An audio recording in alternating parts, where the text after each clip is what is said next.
Being in the wrong place can lead to trouble. I didn't intend for this to happen. While waiting at a red light, a guy pulled up beside me. He signaled for me to lower my window. "You have a flat tire," he informed me. I thanked him and pulled into the Walmart parking lot on the right.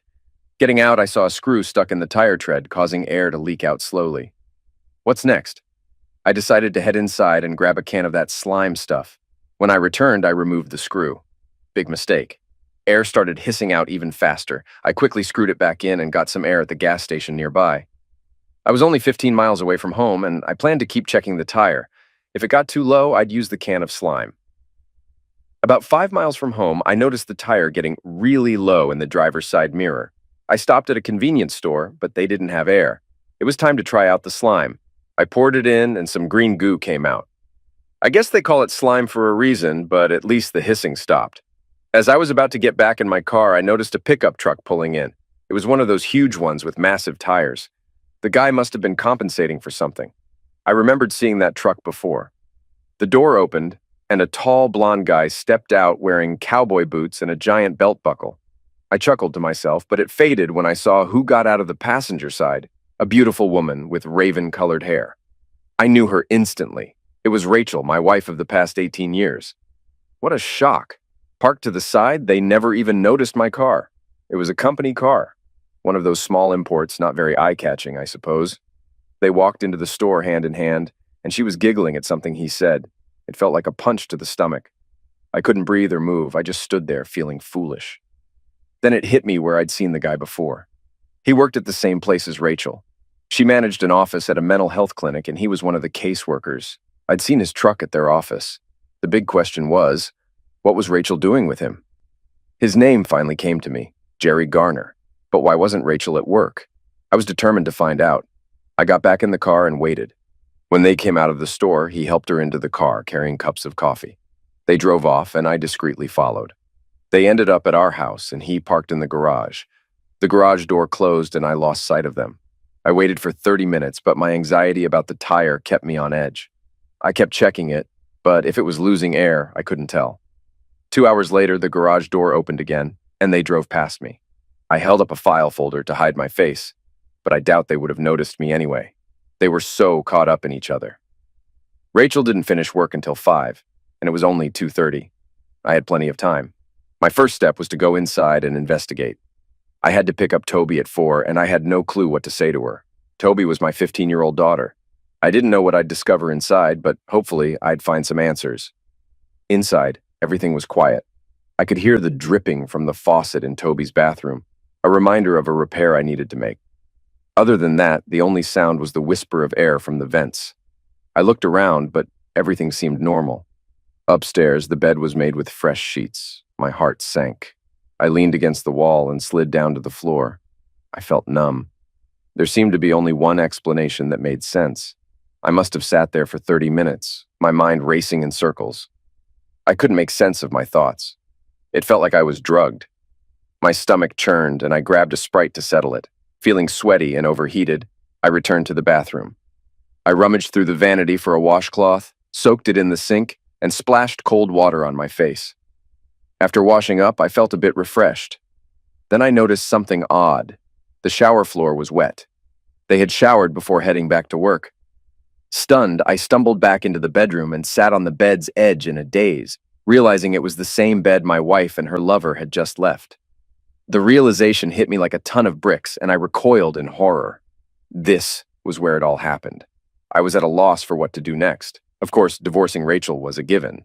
But beyond that, I was clueless. I didn't know any lawyers, had no idea about the legal process, and I still had to pick Toby up from school. Toby, what was I going to say to her? I dragged myself out to the car, feeling like I'd been on a 10-day bender. My head was pounding, and I looked terrible. I wasn't fit to drive, but I couldn't leave Toby waiting. It suddenly hit me. She was the only stable thing in my life. My daughter was my rock, and I had to make sure she'd be okay. Whatever I decided to do, it had to be with her well-being in mind. As I pulled up in the car line, I spotted her waiting at the school doors. She walked towards the car, radiating beauty that tugged at my heartstrings. Toby inherited her mother's dark, almost Mediterranean complexion and hair. Her eyes were something else, deep brown with hints of gold and streaks of green like her mother's. The doctor called them hazel, but they were truly unique. She was tall, taking after me, with long legs and a natural beauty. After tossing her backpack in the back, she hopped into the car and leaned in to give me a kiss, but stopped short. "Dad, what's up?" she asked, concern lacing her voice. "Are you okay? Did something happen? Is Mom all right? What's going on?" "I'm fine, kitten," I assured her. "No one's hurt or sick. But I need to talk to you, Toby. Let's head to the park, and I'll explain everything. Just let me hold you and talk, okay? Hold off on the questions until we're there." "Sure, Dad, but you're freaking me out," she admitted. "I know, kitten, but trust me, everything's going to be all right," I reassured her, hoping it wasn't just wishful thinking. It only took us a short drive to reach the park. I'd pushed her on those swings countless times.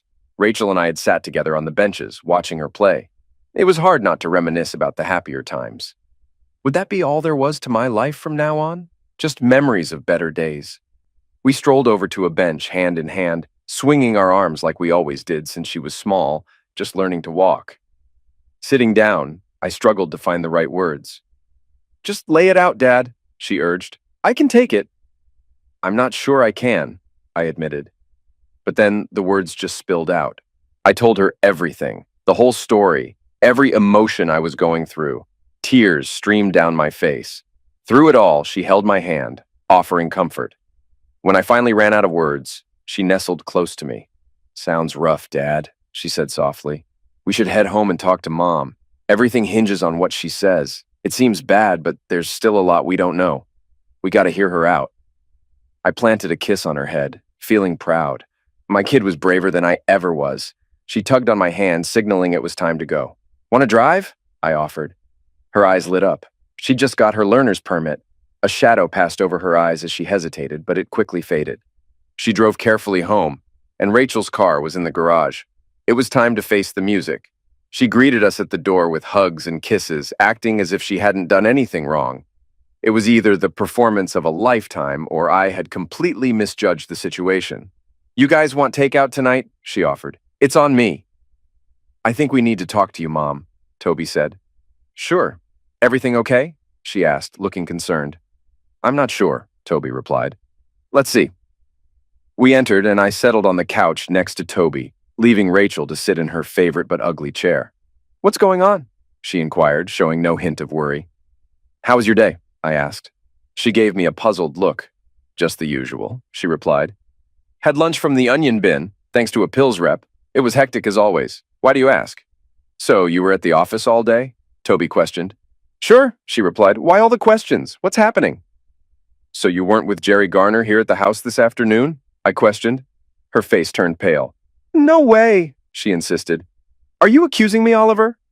"I saw you," I asserted. "What? You didn't see anything," she started to stammer. "What's your angle?" "He's lying, Toby. I was at work all day. You can check with Angel." "No, I believe him, Mom," Toby interjected.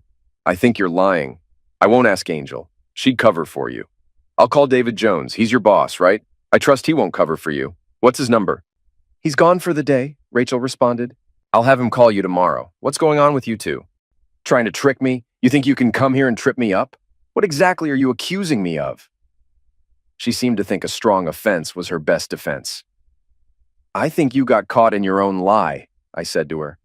"You lied, Rachel. All three of us know it. Why'd you do that?" I could see her thinking hard. "Okay, I was here," she admitted. "This is why I didn't want to tell you. I knew you'd grill me and try to pin something on me."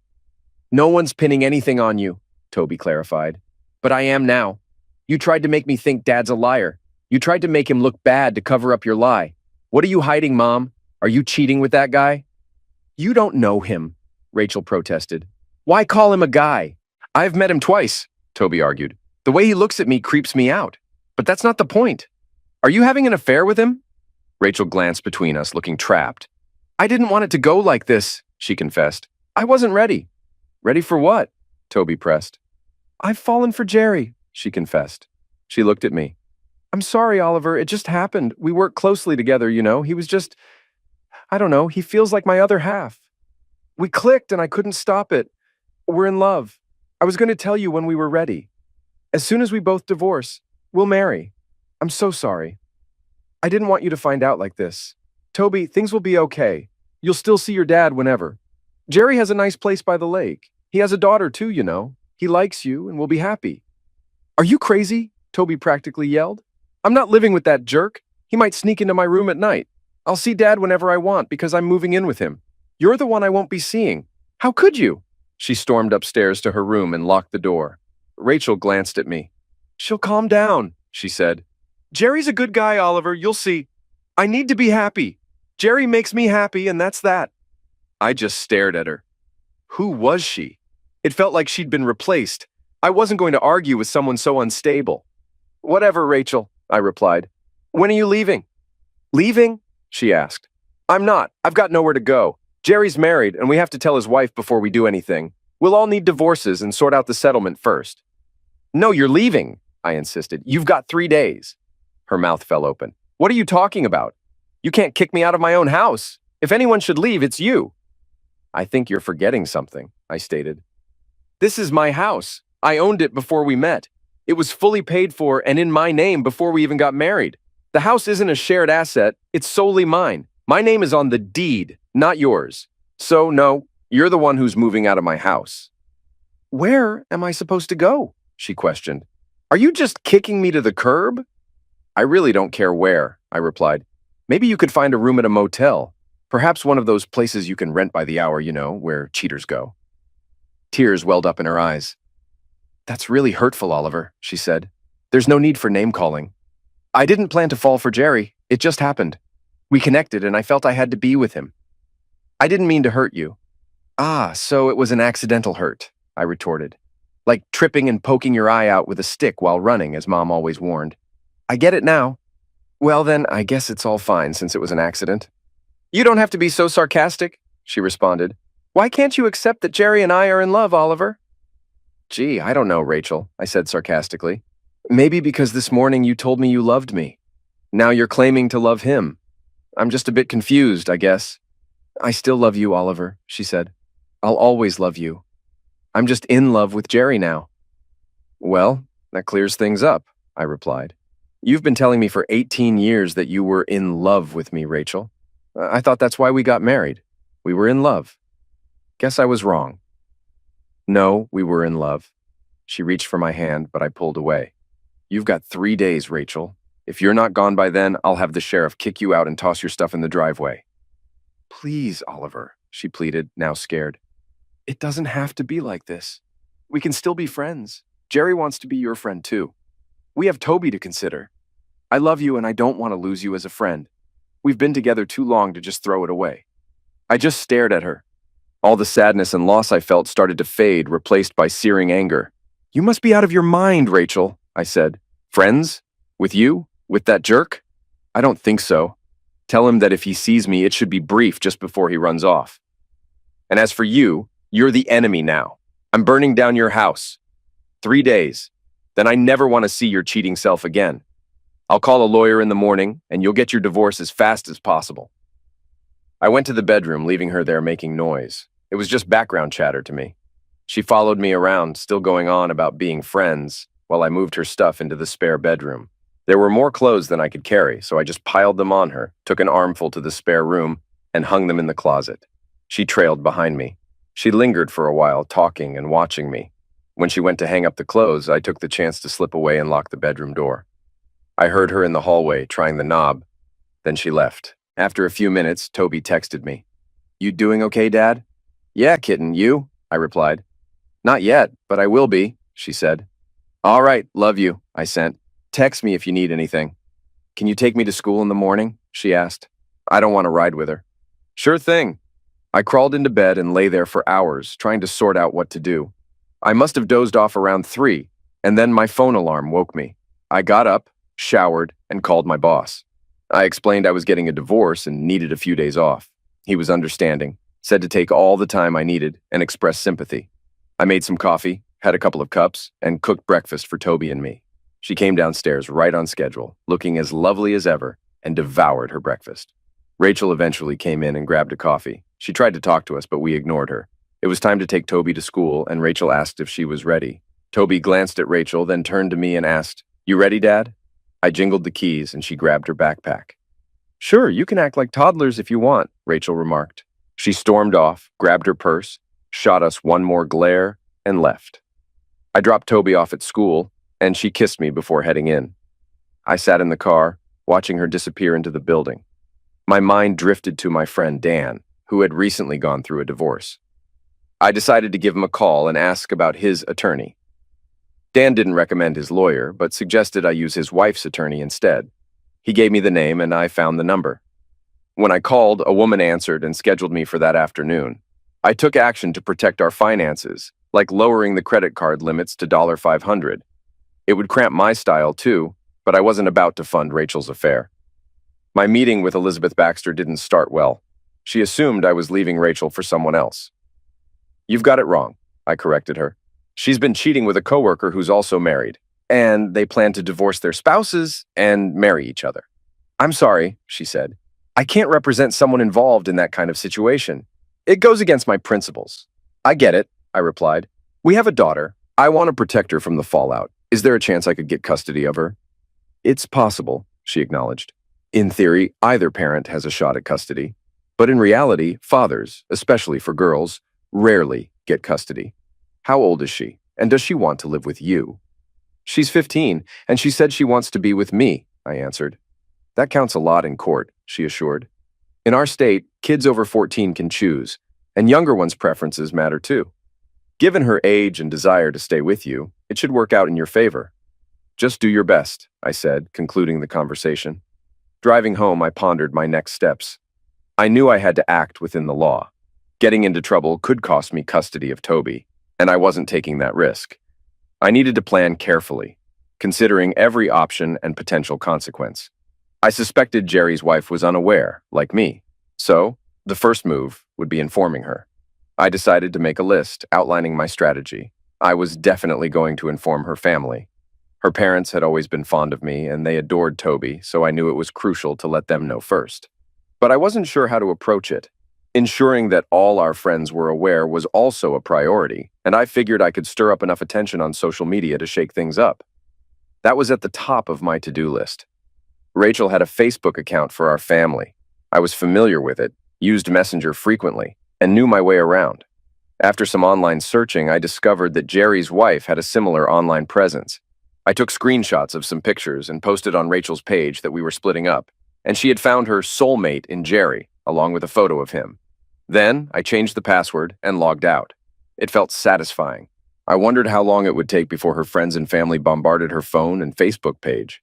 I hoped Jerry's wife would get the message. I didn't know her, and I felt a twinge of guilt about the upheaval she would face, but I believed she'd prefer knowing the truth rather than being kept in the dark. I called Mom. The conversation didn't go well, as expected, but beyond her initial shock, she assured me she'd tell Dad and that they were there for me no matter what. I decided to let Rachel handle informing her parents. We had a close relationship, and I didn't want to be the cause of any family rift. Plus, I had no clue how to broach the topic with them. Somehow, "Your daughter is cheating" didn't seem like the right message. They might blame the messenger instead. The situation escalated quickly. Around 2 p.m., Rachel's name popped up on my phone screen. I picked up, and she was furious. "You jerk!" Her first words gave me a strange sense of satisfaction. "You couldn't just leave it alone, could you? I know you locked me out of Facebook. Remove that stuff. Jerry's wife is clueless. My friends won't stop calling, asking what's up. Even my parents know. Oliver, I'm telling you, take it down." "Nope, you don't get to call the shots," I fired back. "What? Are you acting like a 5-year-old? Take it down, Oliver. I'm serious." "Why should I?" I challenged. "You should be thrilled. This way everyone can get used to you and your soulmate. Are you ashamed of people knowing you cheated, Rachel?" "I'm not." She stopped, realizing how ridiculous that sounded. "Oliver, please just take it down. This isn't how it was supposed to go." "You lost any say in how things go the moment you cheated," I reminded her. "You've forfeited any right to my respect or even basic courtesy. I've made it clear you're the enemy now, Rachel. Deal with it." I hung up. My phone buzzed again right away, but I ignored it. It was time to pick up Toby. I filled Toby in on my conversation with Elizabeth Baxter. While she was relieved she'd likely be with me, she wasn't pleased overall. "What's up with her, Dad?" she asked. "I care about her, but she's always been a bit off. She never seemed like a grown-up. Not like you, anyway. It's like you have 2 kids, her and me. Ever notice that?" "Not like that," I replied. Now that you mention it, she's always been kind of impulsive, but that's just who she is. I never expected her to do something like this. Well, we'll just have to deal with it the best we can, she said. Dad, I never want to be alone in the same house with that creep without you there. Whatever it takes, make sure that doesn't happen, okay? I'll do everything I can, I assured her. We grabbed pizza on the way home, and as I was enjoying my second slice, my phone buzzed. It was Bob, Rachel's dad. I wasn't looking forward to this.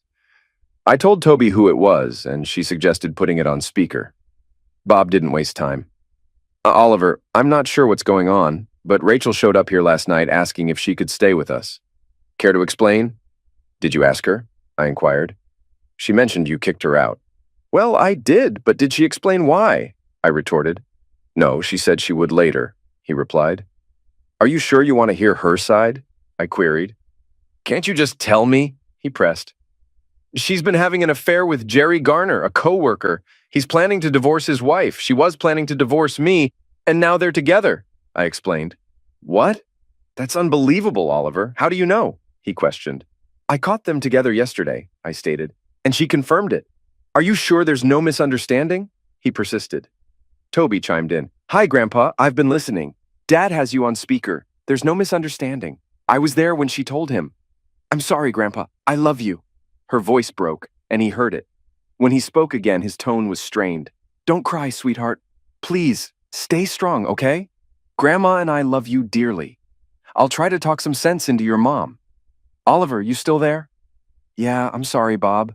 Don't worry about Toby. You both are her grandparents, and that's never going to change. I know you care about Rachel, and you'll do what you need to do. I have so much respect for you, more than I can express. I hope you won't hold any hard feelings against me once this is all over. That's not going to happen, he assured me. I'll get to the bottom of this. Call me if you need anything. It went better than I thought it would. Life throws curveballs, and you just do your best to handle them. I won't delve into the nitty-gritty of the divorce proceedings. Most folks are familiar with the ordeal. It was drawn out, painful, and it didn't get any easier. Rachel seemed to have unrealistic expectations. She thought she'd get custody of Toby, but that didn't happen. Miss Baxter proved to be as competent as they come. I was granted full custody thanks to Toby's wish to live with me. After a private meeting with Toby, the judge ruled that Rachel could have visitation rights, but not unsupervised time with Toby and Jerry Garner. But that soon became irrelevant. His wife divorced him, and it turned out their soulmate connection wasn't as solid as they thought. 2 weeks after I discovered their affair, he was off chasing someone else. All those big plans vanished into thin air. It took 7 months for the divorce to be finalized. Rachel had a change of heart. I was surprised when, during our second court appearance, she requested counseling. Neither I nor Miss Baxter could sway her decision, and the judge ordered it. We were scheduled for 8 to 10 sessions. We ended up with this odd old hippie guy. In our first session, we had to lay out our goals. Rachel's was a long, tangled mess. It seemed like she believed the universe revolved around her happiness and that she didn't mean any harm, just wanted to be happy. Mine was way simpler. What's your aim for these sessions, Mr. Berriman? He asked. I just want them to be over, I replied. Our guide frowned.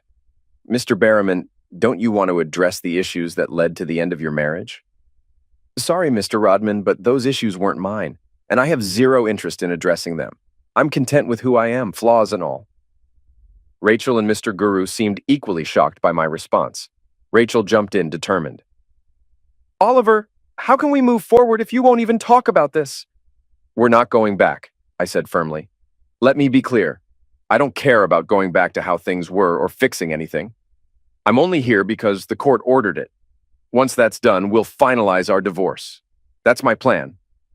Do you realize that if I tell the judge you're not cooperating, you could be held in contempt? Mr. Spirit Guide warned. I wasn't aware of that, I responded. Are you suggesting you'd lie to the judge? These sessions are recorded. My lawyer could subpoena the recordings and expose your dishonesty. I'm here doing what you ask. You asked for my goals, and I told you. So, I am cooperating. He looked embarrassed. The judge probably expected you to try resolving your issues, he remarked. I'm not responsible for the judge's expectations, I clarified. I'm only accountable for mine. He made things tough. He gave me homework, which included spending a lot of time with Rachel who tried hard to wear me down. "What's it going to take for you to call off the divorce and work things out?" she asked. "An act of God," I replied. She waited for me to elaborate, but I stayed silent. "What do you mean by an act of God?" she pressed. "Well, unless you can turn back time and undo your affair with Jerry, nothing will change," I explained. "I haven't heard of anyone other than God having that power. Have you developed some hidden powers, Rachel? Besides, the power to attract other men with your charms." We endured through tedious exercises and meaningless talks until they were finally over. We returned to court, and the judge inquired if there had been any progress. "Your Honor, my client has no intention of staying married to his wife," Elizabeth Baxter stated. "We request that this divorce be finalized quickly. My client and his daughter have endured this process long enough." It seems the judge agreed because 10 days later, the divorce decree arrived in the mail. Toby spent a lot of time with her mother, especially since she enjoyed being with her grandparents. Rachel occasionally made plans with Toby, but their relationship wasn't the same. Toby mostly hung out with her friends, particularly one named Sabrina, who practically lived with us. Sabrina was adorable and kind, and I enjoyed having her around. They started including me in their activities. One of their favorite things to do was water skiing. Since we had a boat, we often spent Saturdays at nearby lakes during summer vacation. On a Monday, they asked if we could go to the lake for the weekend in our RV. Since I didn't have many plans, I thought it was a great idea. Toby and Sabrina spent the week planning, and we packed everything they needed on Thursday. On Friday afternoon, a new red Jeep Cherokee pulled into our driveway, and Sabrina got out. Another woman, nearly identical to her, came out of the driver's side, and Toby rushed to hug her. Toby introduced her to me, saying, "Dad, this is Julie. She's Sabrina's mom. And I know you haven't met her yet." Julie reached out her hand. "Hey, Oliver. The girls have talked a lot about you. Thanks for inviting me along this weekend. Honestly, I've been a tad jealous they spend so much time with you instead of me." She grinned mischievously, and I instantly understood why her daughter was so charming. When I glanced at Toby, she shot me a fierce look. My knees wobbled, and I knew it was time to give in. The wobbling got worse when I looked at Sabs, and she raised an eyebrow. "It's going to be fun," I told Julie, finding my voice again. "We always have a blast." She caught on fast. She glanced between me and the girls, then back at me. "Oh my God," she exclaimed. "You didn't know, did you? Girls!" Before she could say more, she was engulfed in hugs, kisses, and pleas. "Please, Mom. Don't worry. We'll have a great time," Sabrina reassured her. "It's fine, Julie. Dad will like you as much as I do, and he's awesome," Toby chimed in. "See how he's going along with it?" She unraveled from the girls and assessed them. "You two, go sit on the porch. I need to talk to Oliver," she instructed. They hesitated, but she insisted, "Now!" They obeyed and hurried off. "I'm really sorry, Oliver. I had no clue," she apologized. "I'm taking Sabs and leaving. She's grounded for a month. This is so embarrassing." She seemed small and embarrassed, so I stepped forward and hugged her. At first, she tensed, but then relaxed. "Yeah, it's embarrassing," I agreed. "They're naughty, but harmless. Let me guess. You're not married?" She chuckled, looking up at me. Man, she was adorable. "Nope, I'm not. You think that's what this is about?" "I'm pretty sure," I replied. "Here's the deal. You're all set. Weekend cleared. Lake's gonna be awesome. I'm not a bad guy. You've seen that with Toby around. Let's go with it. It'll be a blast. And who knows, we might surprise them a bit. What do you say?" She stepped back, glanced at the girls eagerly waiting, and agreed. "Yeah, let's do it." I gave them a thumbs up, and they sprang up excitedly, rushing to join us. I heard Toby's enthusiastic "Yeet!" as she came out. I halted them, taking one girl under each arm. "Ladies, that wasn't cool," I admonished. Sabs looked up at me and laughed in her best Skeletor impression. "I am not nice." We all cracked up, and I couldn't keep a straight face. They were just too cute and innocent. "You know what you're up to," I scolded gently. "Cut it out, seriously. You can't go meddling in other people's lives." "But I love Jules, and I wanted you to meet her," Toby defended. "Well, you could have just told me," I reasoned. She looked a bit crestfallen. "It's okay, kitten. Just don't pull this stunt again," I reassured her. Her face lit up again. Sabs tugged at my arm. "Come on, let's go. I'm psyched. This is going to be awesome, Oliver. Just wait." Julie chuckled. "I think that's supposed to mean really cool, Oliver. But she's right. We're wasting daylight." We grabbed 2 bags from her Jeep and hopped in. The boat was hitched up, and after a quick stop for propane, we hit the road. It took about half an hour to reach the lake, with Julie sitting up front with me. The girls got some terrible music going through their Bluetooth, and we started getting to know each other. Turned out, Julie ran her own insurance company and did financial planning. I stole glances at her during our chat. Man, she was cute. I imagined Sabs would resemble her mom when she got older. Despite looking much younger, Julie was only 3 years my junior. She stood at about 5 feet with light blonde hair down to her lower back and a nice tan. Her big brown eyes, high cheekbones, and heart-shaped face with a widow's peak and a broad forehead gave her a perfect look. She wore jeans and a button-up top, showcasing her slender figure. I didn't want to ogle her, so I waited until we reached the lake before really checking her out. We secured a spot to park the boat and the RV. They kicked me out while they changed, and I took care of hooking up the water. Once they were ready, I went inside, swapped into swim trunks and a t-shirt, and we were good to go. With a cooler filled with drinks, we set off. Leaving the no-wake zone, I picked up speed. We cruised a couple of miles down the lake, and the girls were eager to ski. They shed their long t-shirts, revealing their usual charming awkwardness. But Julie, she was on another level. She wasn't awkward at all. I said she was slender, but she was really petite. She had a feminine figure. When she turned to watch the girls, I was mesmerized. Her bikini wasn't super trendy, but it was struggling to cover a rear end that was impressive. It was small, round, firm, and stuck out like a shelf. When she caught me looking, she just smiled and winked. She had small breasts, but they looked just right on her. They didn't seem small. They looked perfect. Everything about her was like a tiny version of perfection. "Finished?" she asked, her smile softening the moment. Her teeth were perfect too. I chuckled. "For now. You know how you look, Julie? I'm a guy." She moved closer to me, finding a spot to chat while keeping an eye on the girls. We spent 3 hours water skiing, and Julie was really skilled. She took the wheel of the boat when it was my turn, and she was good at that too. I wasn't as skilled as either her or the girls. The physics just wasn't on my side, but I did okay. After returning to the campground, they put on wraps.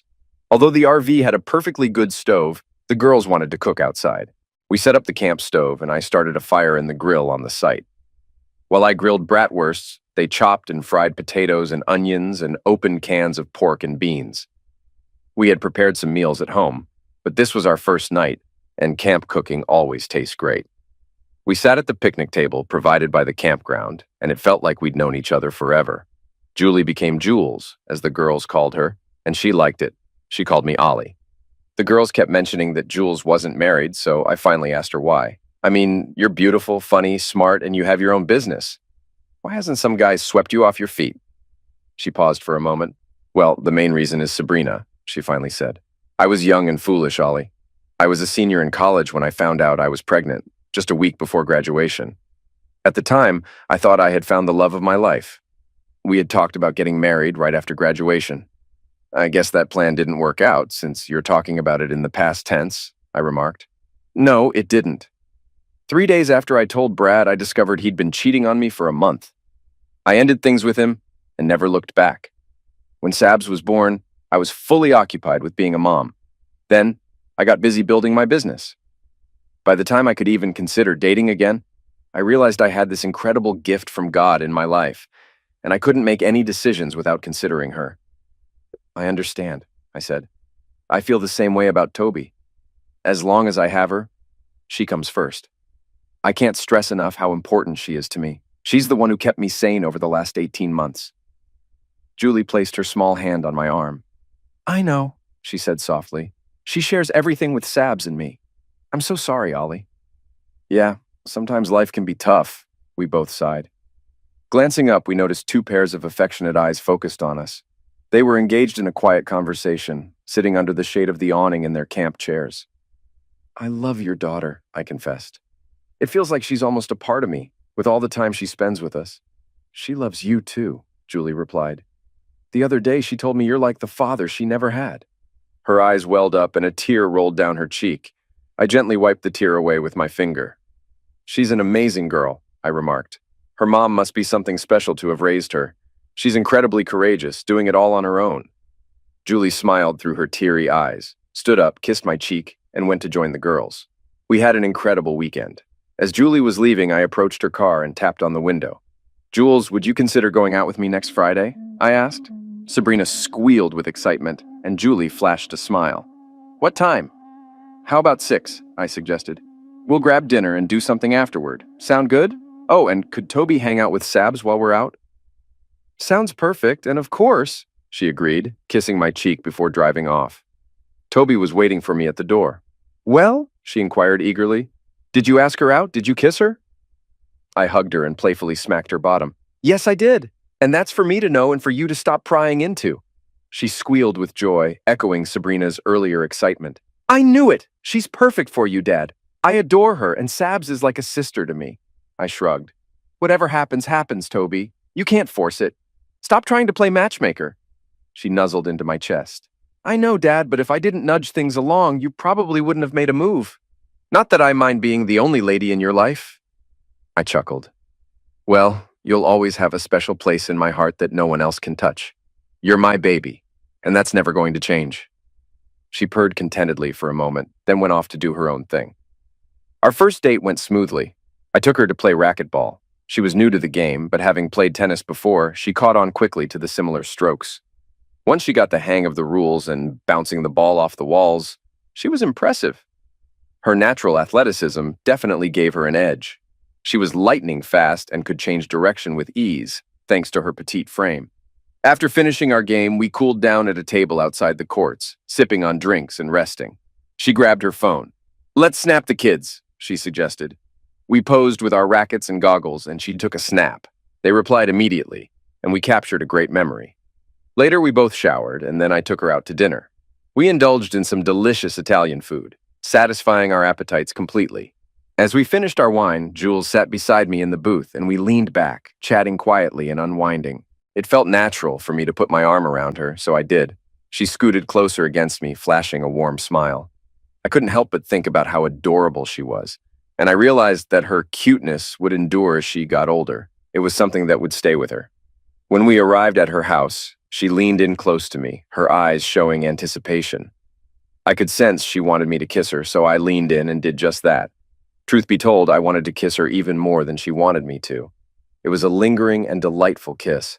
Her lips felt plush and soft, and she tasted like a mix of wine and cherry chapstick. As we pulled back, I noticed movement behind the curtains. Looks like we've got an audience, I remarked. She giggled, sounding a lot like her daughter. I'm not surprised. You know they're trying to set us up, don't you? Does that bother you? I inquired. She blushed. No, I like everything I've learned about you, Ollie. Same here, I replied. We should head inside before they open the curtains and see us. For 4 months straight, we went out every Friday, and with each outing, we grew closer. I wanted to take our relationship to the next level, but I didn't want to rush her. Our conversations were heating up towards the end, hinting at something more than friendship. I realized I enjoyed having her not just as a girlfriend, but also as a close friend. We were in constant communication, exchanging texts, snaps, and phone calls throughout the day. Whenever I stumbled upon something funny or interesting, I immediately thought of Jules and felt compelled to share it with her. Our bond deepened, and we became privy to each other's lives. We established a weekly tradition of having dinner together every Tuesday, and it became a cherished routine. We'd hang out, play games, and I found myself growing fond of Sabs almost as much as her mother. They shared many similarities, making it easy to know one if you knew the other. Though they had their differences, they were equally charming, and these disparities only highlighted their common traits.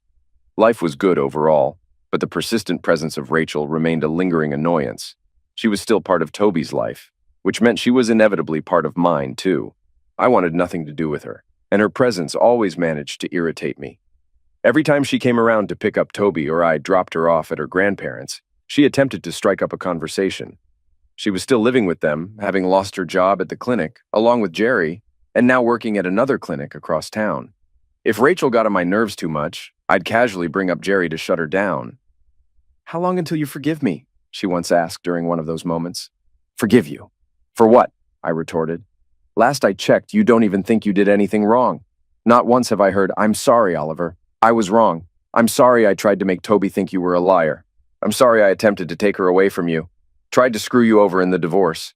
And worst of all, I've never heard, I'm sorry I cheated and slept with that scumbag behind your back. I still didn't hear it then. She refused to take responsibility for her actions. I wasn't sure what forgiving her would even mean. I made peace with the situation and moved on. I didn't forget, but I wasn't going to waste time being bitter about it. People do stupid things. They have the right to leave you, divorce you, or end friendships, and you have to accept it and move forward. Shitty things happen every day. In the heat of the moment, I wanted to punish both cheaters, but I soon realized that their punishment was being themselves. They had to live with their actions. I planned to live with myself, which meant leaving the lies and betrayal behind and focusing on living my best life. Rachel was clearly unhappy, and I harbored no ill will toward Jerry, but I wasn't going to be the one to seek revenge. Let God or the universe handle it. I was done playing that game. She became even more miserable when she found out I was dating Jules. One night, when I dropped Toby off at her grandparents', Rachel approached me. "I heard you're dating the mother of one of Toby's friends," she said. I simply stared at her. "Is it true?" she pressed. "That's my concern," I replied. "The heck it is," she snapped back. "I'm your spouse. I deserve to be informed."